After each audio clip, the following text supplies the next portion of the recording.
There is never be a right time, but our jobs, corporations are really good at seduction. They seduce us with the small things that seem so big when you are in that situation. Welcome to the Networking with Michelle podcast, the show dedicated on providing you the how-tos of marketing and networking strategies. Here we believe in the Jim Rohn quote, success is nothing more than a few simple disciplines practiced every day. Hey everyone, welcome to the Networking with Michelle show. Today's special guest is Kike-Lola. She is the creator of mybossisme.co, and I had the privilege of meeting her in June at the Traffic Sales and Profit Conference. And she is a certified business coach and connector dedicated to helping women of color around the world quit their 9-to-5s. All of us are trying to get out of that and transform their lives with entrepreneurship. Kike, welcome to the show. How are you doing today? Thank you so much. Thank you for having me. I'm well. Absolutely. Absolutely. So once again, we met at Traffic Sales and Profit with Lamar Tyler. Are you in the Facebook group? Yes, I'm part of the TSP family. Okay. Just making sure. I know I've met you obviously in person, but just going in I talk about the group all the time. Maybe they need someone else's perspective. I actually got exposed to Lamar via Arsha Jones from Brandfield's Profit, her group. She mentioned she was going to be at TSB in January of this year, and I had never heard of Lamar or TSP or Black Married to Children or anything like that up until that point, and I was completely blown away. Not necessarily. I was completely blown away with the professionalism, the incredible community. I've made some lasting connections. I'm still friends with everybody I met in January, and I'm sure I'll still be friendly with you as well. I love Lamar and Ronnie and everything that they're doing to uplift our community. And I love the way they execute and roll it out. It is beyond admirable. Definite goals, definite business goals for everybody.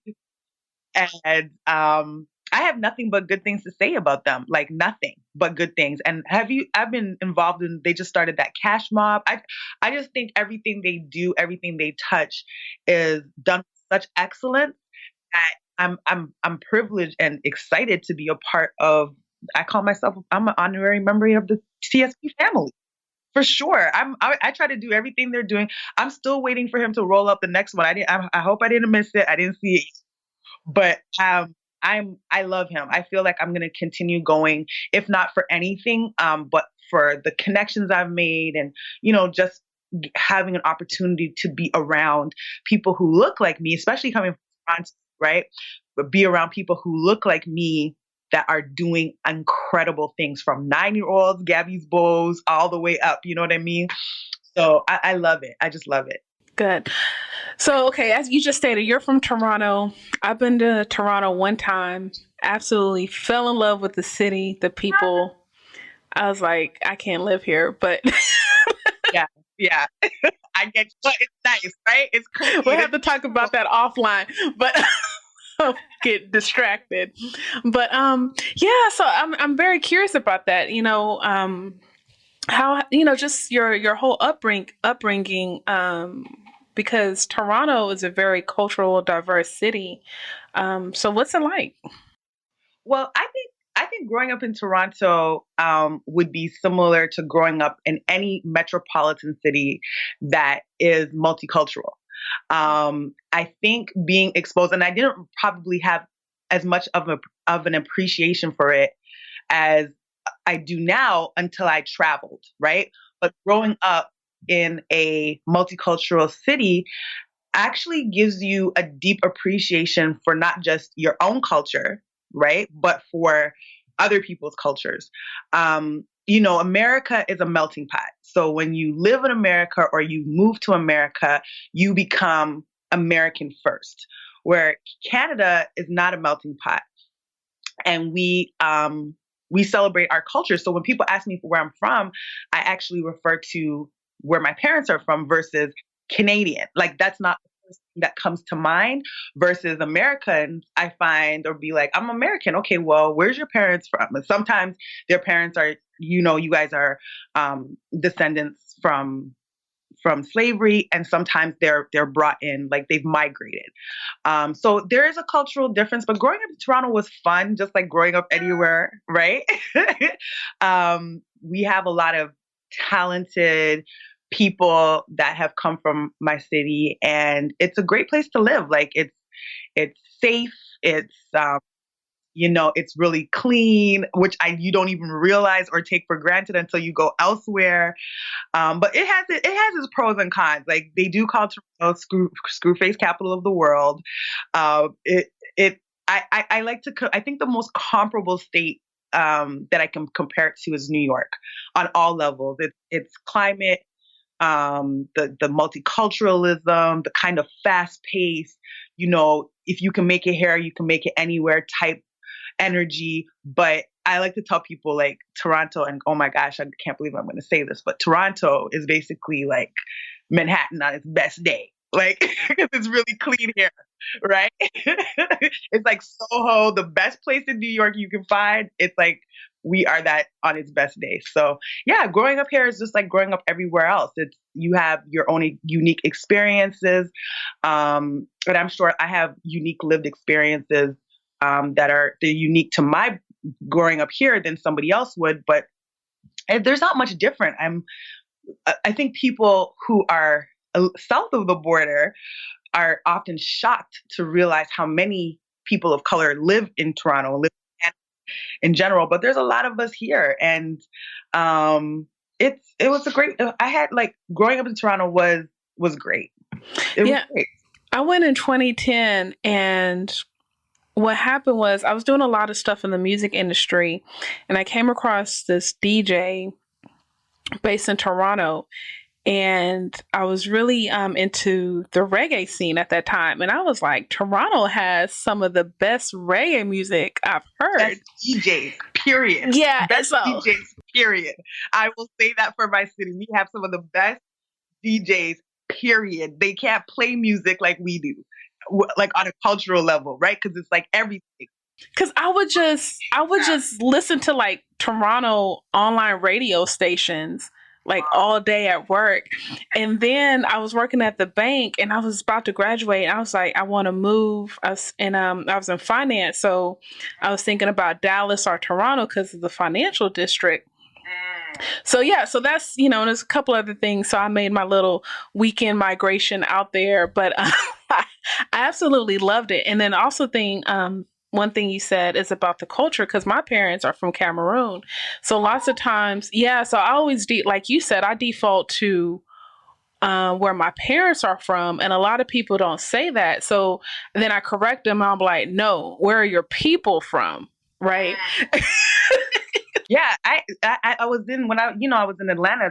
That's how I met you, and I had asked somebody. I'm like, so where are you from? Or no, I said, what's your background? That's the question I asked, and he's like, what do you mean? Like, what do I do for a living? Like, where I used to live? Like, he was so confused. I'm like, well, like, are you American? You have, you got to ask the question, and because slavery was such a big part of the African American history in America, you oftentimes have to ask that question. Where here, you can trust that probably most of the people of color you meet come from somewhere else, whether it's Black people, brown people, Asian people, where most of us are first generation Canadian. Like I'm a first generation Canadian versus Americans.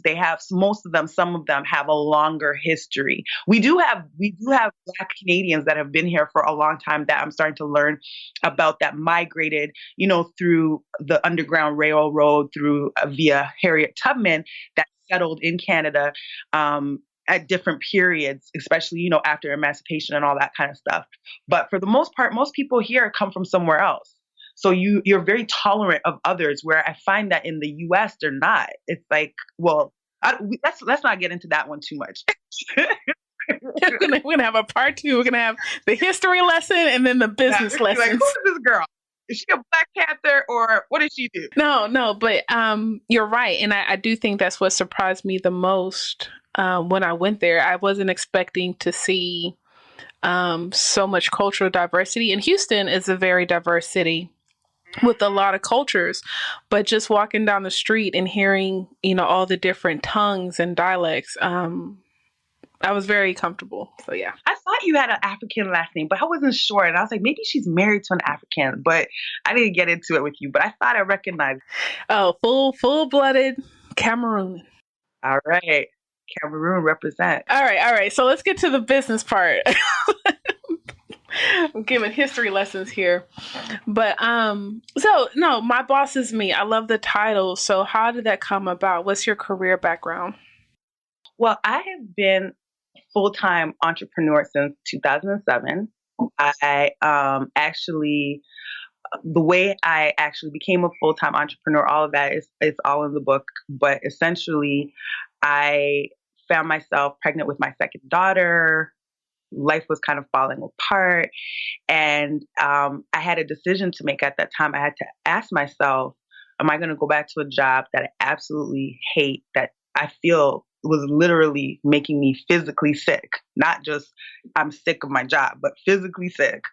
Or am I going to take a chance? And so I decided to take a chance. And I feel like some of us are innately wired for entrepreneurship.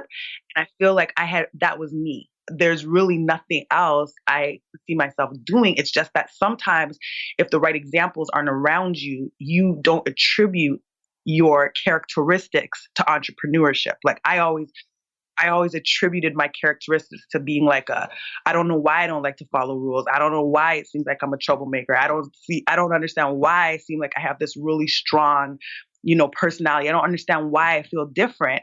I didn't attribute all those characteristics to entrepreneurship at first. It wasn't until after that I realized, oh, this is why this is the way it is. This is why I never really wanted to excel on my job. This is why I always felt annoyed when people were telling me what to do, right? But I couldn't put my finger on it exactly. So I became a full-time entrepreneur, and I actually cut my teeth in the network marketing industry. And I was a successful network marketer for a few years. Well, in the top 5% of the world, I earned an incredible income and lifestyle through that industry. People, there's a viral video going around the other day. People have their opinions of what they feel network marketing is. But like many things to do with business, people don't educate themselves. They see things and they think, well, you know what? I'm going to start a t-shirt company. That's easy. But they don't necessarily realize that there's a lot that goes along with the t-shirt company, like getting them printed, marketing, social media. There's things you have to learn. And I think that the network marketing industry is a viable vehicle to help you not only learn the skills that are required to become a successful entrepreneur, but to change your life. And I think that a lot of times people, they kind of look down on it because people have tried it and, people have, lured them to meetings or what have you. But it's been done in a way that has left a disdain or left like a taste in people's mouths. But I had like the network marketing industry literally saved and changed my life when it was introduced to me. And I will forever be grateful to the industry. And I don't think I'll ever actually not be like completely not be involved, because if you, like anything, if you learn the skills that are required to excel, you can do well at it. So that's where I started out.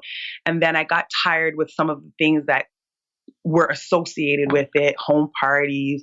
I worked a lot because to achieve any level of success, for some reason, you got to work, right, Michelle? Like just a little bit. Just a little bit, right? So people will be like, oh, it's not working for me. Meanwhile, I'm doing like 14 home parties in a weekend between Thursday and Sunday. So that's why my checks were the way they were. And that's why your checks are the way they are. Right. So people think like, they don't understand that. And that's just that goes across the board in business, period. Somebody who's operating like a Lamar level, people would see Lamar and go to his event and be like, oh, this looks so easy. He's got a team. He's got all this his wife is in the business. He's got like 14 people here, but they don't know. Even though you've been there, you see Lamar on breaks, we're on breaks. This guy's like in the hallway scheming up to the next thing. It takes work, right? He starts his meetings at 8 o'clock in the morning. I'm like, did this guy used to be in network marketing? Why are we here so early? You know, but imagine if we're starting at 8, what time did Lamar start? You know what I mean?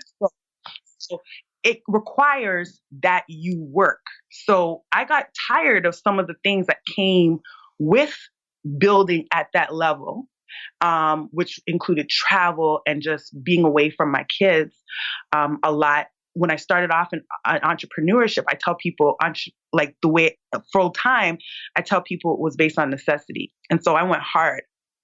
And I just got to a point where I was getting a little tired and I recognized that. And people had started asking me about my success and how I got there and if I can help them with their business. And that's essentially how My Boss Is Me was born. And that's when, I would decide, okay, I want to take a coaching certification. I want to kind of pivot, and I want network marketing to become a secondary thing versus my primary thing. Because at the end of the day, residual income is residual income. And I can never and will never deny the power of network marketing. But I just didn't want that to be my primary focus anymore. And I felt like God called me to do other things and change, help to change the lives that were assigned to me in a different way, if that makes sense. And so the coaching business was born, and that's basically how My Boss Is Me came to be. And then from there, I recently, that's how we connected. Actually, I recently wrote a book, also titled My Boss Is Me. I struggled with the name for quite some time. I'm like, what am I going to call this book? And then a good friend of mine, she's like, My Boss Is Me. Like, what are you thinking about, right? Like, whoa, that's like the best brand name Yeah, ever. absolutely. So I was like, okay, so it's My Boss Is Me, the book. But yeah, that's how My Boss Is Me came to be. So, and then it was like, I think in 2 years ago, I actually really niched down. You guys say niche, we say niche. I really niched down, and I decided to say that it's actually for women of color. And my business grew a lot as a result of that decision. I was scared, especially coming from Toronto, where it's impossible to be in Toronto and not see people of other races. I could literally be in Atlanta for months and not see anybody who doesn't look like me if I really don't want to. Like, it's possible. I can go to malls, get, gas stations, police stations. Like, that is completely impossible in Canada. Right? So when I made that decision, a lot of people told me, that I was crazy, essentially. Like, what are you thinking? But, I've tried to explain to people that the way we are able to make money has changed so much over the years that I can be in Toronto, but as long as I have access to the internet, it really doesn't matter. Right. So I tell everybody, like, Wi-Fi and a good lipstick are changing the game. It's changing the game. You can literally do whatever and have whatever because of the access we have to the entire world that we have never had before. This is like the greatest time in history to be a woman entrepreneur. So that's basically how it came to be, and uh, how I got to where I am today. For the clients that you work with, I guess, what are some of the most common pain points? Is it a career ceiling? Just absolutely not liking their job? Like, why would someone come seek you? Well, I find that my clients fall into two buckets when we get started. I have the already entrepreneur who has already taken the leap of faith, but they are frustrated because they feel like they should have been making more money by now. And they're good at what they do, but they just don't understand that profit planning piece that allows them to generate more income. So I get those people because that's probably my strength or my zone of genius, right? Strategy and actually the profit planning. Um, and then I get the other client who is still on their job. and they're frustrated because they realize that either there's only so far they can go, right, in their place of employment, and or they're making so much money for their company when they could really be making it for themselves, right? Most of the people I work with are, they're professionals. They're very well educated because you know how it is. When you're a person of color, we have to like show up and show out, do everything better than everybody else. So they're usually extremely educated in either upper middle management, but they've realized that there's only so far they're going to go. And so they become frustrated with the realization that this potentially could be their life for the rest of their life if they don't pivot, if they don't make a change.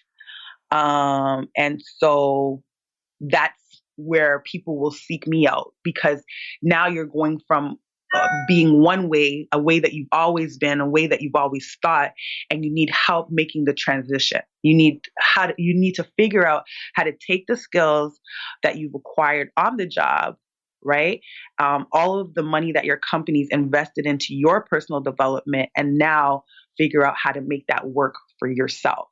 How do I make money off of those skills? Or it could be something that you're just like some sort of passion project or something that you really like doing that has nothing to do with your career, but you still can't figure out how to make the transition. Yeah, and with the transition, I'm glad you brought that up. I guess for those clients that are still at their place of employment, do you provide them a time frame? Because I think that's another thing people get stuck. And I know when I quit my job, corporate, almost 4 years ago, I quit at the end of September. And people were like, oh no, you should stay. We're about to get our bonus paid out next month. You should stay. The holidays are approaching, or, you should stay because in January our vacation time starts over. And I was like, there's never a right time. You're right. There is never be a right time, but our jobs, corporations are really good at seduction.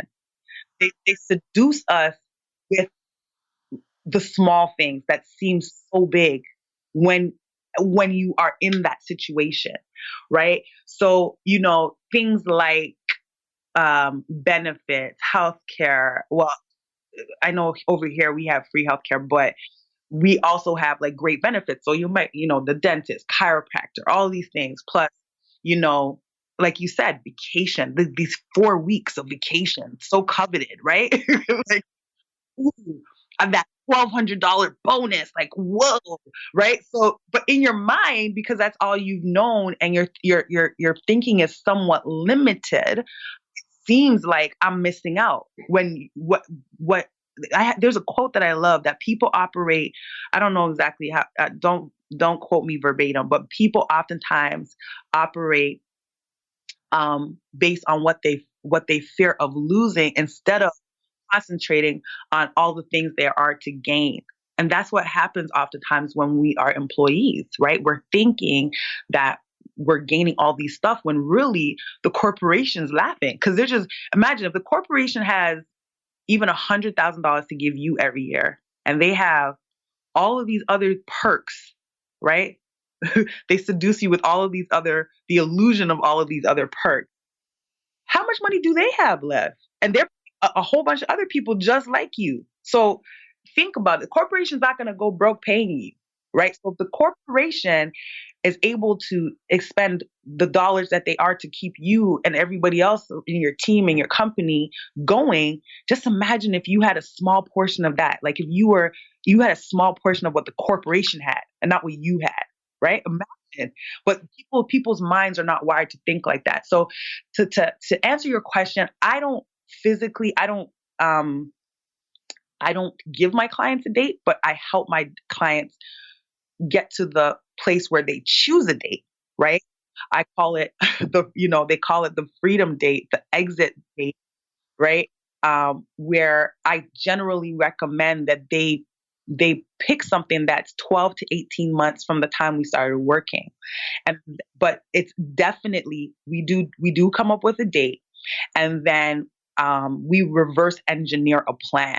because part of the thing is that people, especially now, entrepreneurship has become like that sexy black dress that everybody thinks they can wear. And the reality is, and I tell everybody, there was even a study done the other day that said 95% of the population is not genetically wired to become an entrepreneur or to withstand the things that come with entrepreneurship. 95%. So that means some of us are supposed to be working, guys. We're supposed to have a job.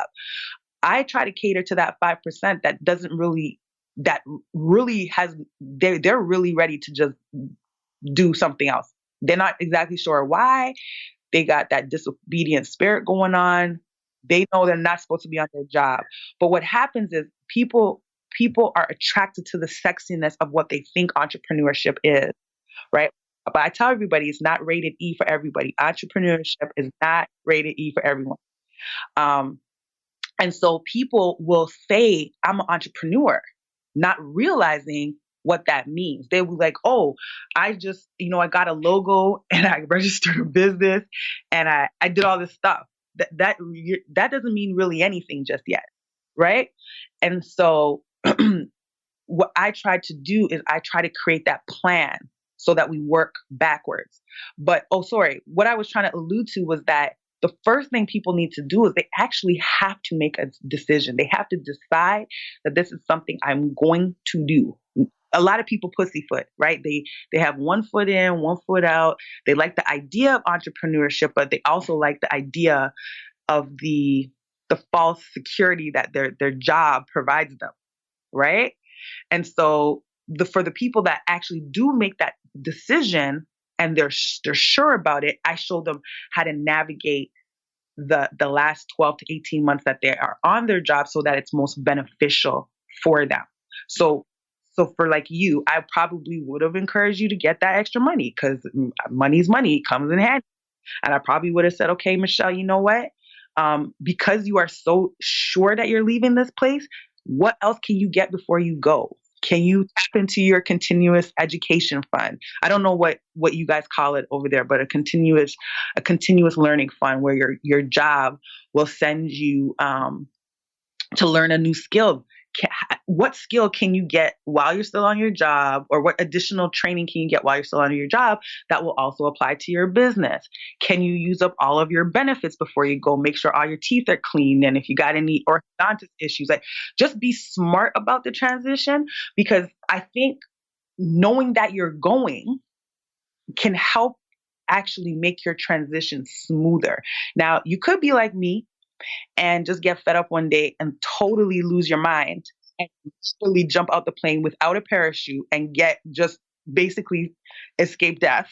But I do not recommend that to anybody, because if you don't have to, if it's not a necessity, why put yourself through all of that for what reason? Right? My situation was a bit different.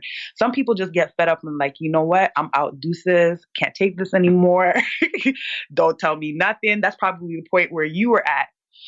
But if you can be strategic about if you can be strategic about your exit, I strongly recommend that you are. Why not? Yeah, I agree. And I tell people, stay at your job as long as possible. And one of the things that I had a difficult time, because even though I had money saved up and I did a few things, went to the doctor and all that kind of stuff, got all these things checked out. I didn't have money set aside for new projects. Right. So I had the money saved up to cover my bills and a little miscellaneous. But I realized when I wanted to launch something, pretty much when I wanted to go through the process of writing my book, I didn't have the money for that. Obviously, that wasn't in the budget. So so I tell people, it's like, stay at your job as long as possible. Make sure you get your systems in place before you leave. Make sure you are still working when you're getting that $300 logo created. Mm-hmm. Mm-hmm. That's real. That is a real conversation, though, Michelle. Because the thing is, the reason why people who no longer want to be at their job get frustrated is that they don't see their way out of the job. They feel like, oh my God, is this my life? Oh my God, am I going to be stuck here? The fear of having that life forever till they die, till they're 65, working the 40-40 plan, that's what causes the frustration. But imagine if you had a clear plan and you knew that in 12 to 18 months you were going to be out. That's like, imagine you knew you won the lottery, but you just weren't ready to tell your boss just yet. You'd be going to work with a smile on your face every day. There's not Your boss couldn't tell you nothing. You'd be like, yes, boss, no, boss, I'm happy, boss. Like, you'd be in a great mood because guess what? There's light, a big, huge, shining light at the end of the tunnel, and you're not going to stay here. It's almost like a secret. You're going into work knowing that this is just me. I'm about to do the moonwalk out of here, right? Like, bye. So you go into work with a different attitude because it's not the end. It's not, you are not stuck. Your job now becomes leverage. You start looking at it differently, right? Like, you start thinking, they can send me on this project management course for free and I can complete it within the next 12 to 18 months. And this is a skill that I can really use in my business. Who can I build a relationship with? What decision makers are in my company that I can start to build a relationship with so that when I leave here, that my company could potentially even be one of my clients, right? So start to be strategic about everything. What skills do I have that need sharpening that I can take a course on that can help me in this new business, right? So you start to look as your job as something that is literally helping you fund and with your dream versus something that's sucking your blood and that you have this disdain for. You start to look at your job differently, and that's why in if you go to my website, they can download I have 7 steps to quitting your job like a boss. It's a free download. They can go there and download it. One of the things I say is to emotionally detach yourself from your job. What's happening at your job is not your problem anymore, right? It's not your problem anymore. Like, you go in, I never suggest that people burn bridges, not at first, right? Not all bridges need to be burned. But I tell them, like, you're going into your job, you're there from 9 to 5 or 10 to 6 or 11 to 7 or whatever, and you're going to do good work, not your best work, right? But good work. You're going to do good enough work that you don't get fired, right? Good enough work that you can leave on a high note. Good enough work that if you want to approach a decision maker, they will maybe be open to speaking with you, right? And I mean, when I say decision maker, the people that are higher up in your company that perhaps you would have never even thought to go reach out to them, because what are you reaching out to them for, right? But now you got a game plan in your head. So every day you're going into work, and it's a strategy. It's like, okay, what am I going to get today? How am I going to make this day benefit not only this company, but me too? Right? So if there's something extra at work that you would normally bring home, you're not bringing it home anymore. You're going to leave it at work and you're going to do the rest of it tomorrow. You're not taking Your job is no longer because people take their job so personally, like it becomes their identity. You now have your own business you need to take care of, right? It's just like your perspective of work changes when you become a mom. When you were going to work before becoming a mom, you're like all in, doing whatever you can. But once you have those children at home, that work doesn't seem as serious anymore. It can stay till you get back the next day, right? So same type of attitude and the same type of transition and the same type of emotional detachment needs to happen. So you realize you're just going to your job not to receive accolades, pats on the back, brownie points, or promotions, but to receive a paycheck that is funding your business. There's a complete difference. Complete difference. And once that mind shift takes place, you might even enjoy going to your job because you'd be like, this $2,400 I'm about to get on Friday, boom, girl, I'm gonna be able to get this logo, this website, this photo shoot. I'm gonna set my business all the way up. You know what I mean? So That's true, though.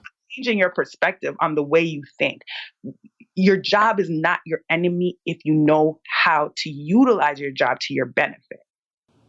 I like it. Your job is not your enemy. Job's not the enemy. All right. So, your book, My Boss is Me. Can you kind of give us a quick overview of what's in your book? Absolutely. So, My Boss is Me, the book, Real Conversations About Building a Business and Quitting Your 9 to 5, is exactly that. It's part memoir. I've been, my friends, people now who have been receiving the book have called me to say, "Wow, like this was such a great heads up." Like giving you insight on the things you need to look out for. So it's not another how-to manual, but it is part memoir, part lessons, wrapped in my personal experiences. So I basically walk you through the time I basically left my job, why I left the job, everything that was happening in my personal life at that time, and all of the things I wish somebody had could have given me a heads up about are in this book. So for somebody who is a want to be preneur, an aspiring entrepreneur, early in the early stages of the game, or even somebody who's been in it for a long time, I feel like this book will 100% resonate with them. More importantly, I feel like it's a message of what's possible. Because one thing I'm going to tell you, Michelle, about entrepreneurship that we say in network marketing all the time, but just in business in general, is that um, having having um, uh, network being an entrepreneur is like one of the best personal development programs you will ever enter in your whole life, right? And there's things that you will there are realizations you will have about yourself that you will never ever, I don't care what kind of job you have, you will never be able to have those realizations while you're on a job. I don't care what kind of successful doctor, lawyer, CEO for, I don't care what your job is. When you have just yourself and you see something that was in your mind come to fruition, and not just come to fruition, but to have any level of success, there's something that happens to you, especially women. There's an improved sense of self esteem, an improved sense of what you're capable of.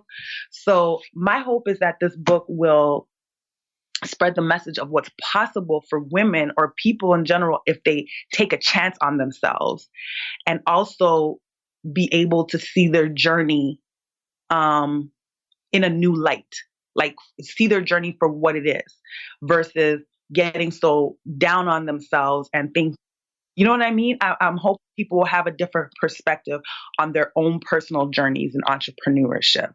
So that's basically what the book is about. It's a very quick read. People have been getting a lot of great feedback about it so far. And I'm just really excited for as many women, especially women that look like me, to get it in their hands so they can feel inspired to take a chance on themselves. Good. And what's the best way to get in contact with you via website, social media, etc.? Well, you can find me on the interwebs at My Boss Is Me. I'm on Facebook. I'm on Facebook, Instagram, Twitter. You can also visit my website, www.mybossisme.co.com, and you can grab the book at mybossisme.co/the book. So that's the best way for people to get in contact with me. They can send me emails from my website. They can hit me up on, I spend probably, if I'm on social media, most of my time is spent on Instagram. That's probably my favorite platform, or on Facebook. But yeah, I'm really easy to find, and really easy to get in contact with. Ah, I love it, Kike. It's been an absolute pleasure, obviously meeting you and now getting a chance to interview you. I want to encourage everyone to flood the website, mybossisme.co. Beautiful website, beautiful book, great Instagram lives. Be sure to check that out. Follow her and check out the Instagram lives, because we're all transitioning, right? And we all want to be our own boss. But what are the steps that we need to take to get there? And you do a great job providing that. So thank you. Thank you, Michelle. Thank you so much. So everyone, I want to encourage you, as I always state, I believe in you, and a personal connection leads to an influential network. So thanks for networking with Michelle.